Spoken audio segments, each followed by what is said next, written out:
السلام عليكم ورحمة الله وبركاته داوديال meel kastoo aad joogtaan waa mar kale iyo qisooyinkeenii xiisaha badnaa asxaabta ku xiran aayaha nolosha TV qisadan waa dhab waana mid dhex martay labaana Soomaaliyeed oo ku xiran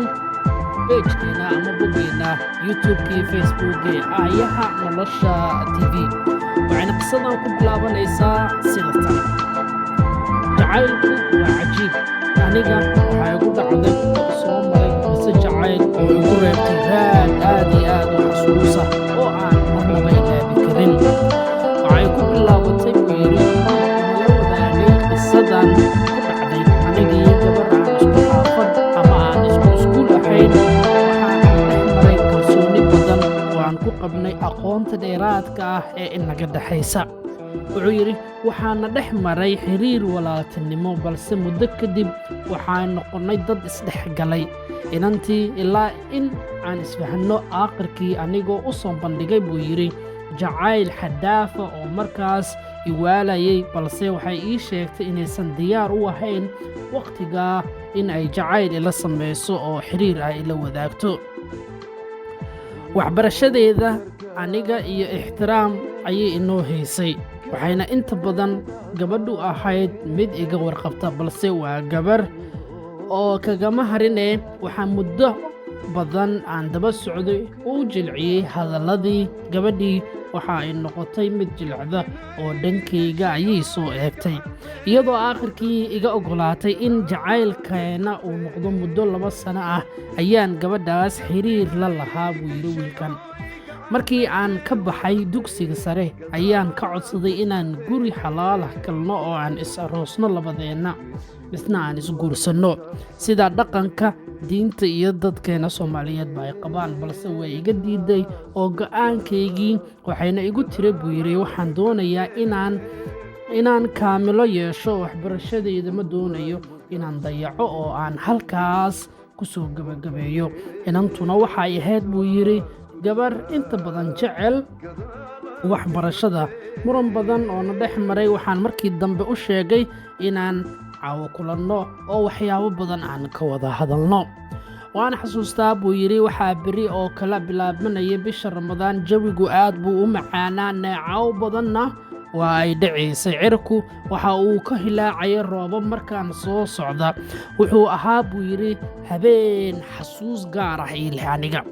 waxaan ku iri buu yidhi maxaa u diidaysaa inaan isguursanno balse waxay igu tiri erayo aan ilaawin weligay waxay igu tiri anigu waxaan doonayaa inaan jaamacad ka baxo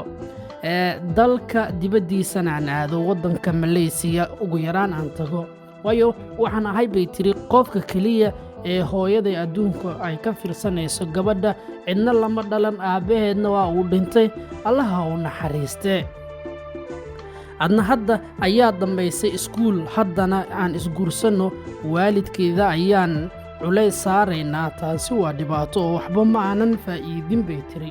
waxaan u qaatay inaysan i doonayn aniga markaas gabadhu waxaan ku idhi waa yahay sideed jeceshahay samee iyadoo ila hadlaysa baan ka soo tegay haddana wakhti badan oo aan kala aamusnayn waxaan maalinkii dambe aan goostay inaan waddanka ka tahriibo oo aan isaga tago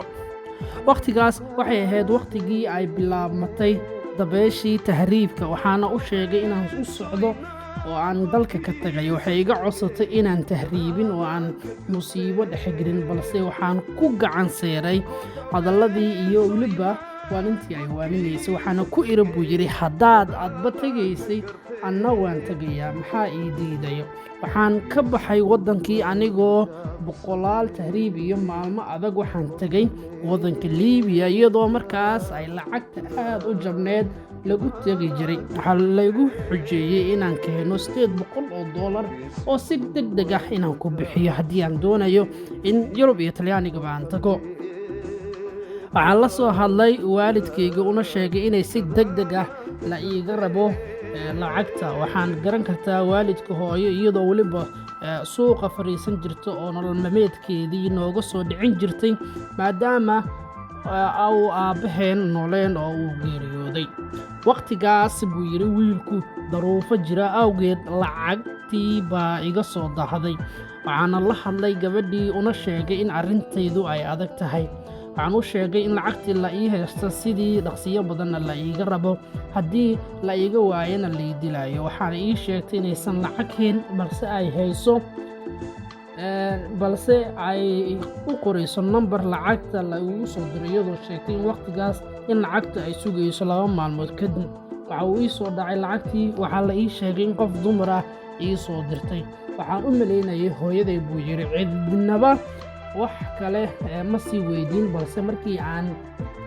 la hadlay oo ay noqotay gabadhii waan yaabay, marna waan farxay. Adigoo mahadcelin badan kadib waan ismacsalaameynay. Wax yar kadib waxaan ka baxay waddankii anigoo galay waddanka Denmark. Haddan xoogaa ayaan joogaa dalka Denmark oo aan ku noolahay buu yidhi inankaasi. Waxaan arkay gabadhii oo aan weli aadin jaamacad. Waan la hadlay anigoo sababteeda weydiinaya, balse waxay ii sheegtay in markii dambe in lacagtii ay ii soo dirtay ay ahayd lacagtii jaamacadda ay ku aadi lahayd. Waan ka naxay, waana ka murugooday, balse waxaan u sheegay inaan qaadi doono muddo. Haddaan joogo waan u dacwooday gabadhii. Aakhirkii waan qaaday, waxayna ila joogtaa waddanka Denmark oo aan ku wada noolnahay. Waxayna ii haysaa buu yidhi 2 carruur ah, wiil iyo gabar. Waa marwo aan jeclahay buu yidhi, waana guulaystay jacaylkeennii aniga iyo Asma Cabdirashiid.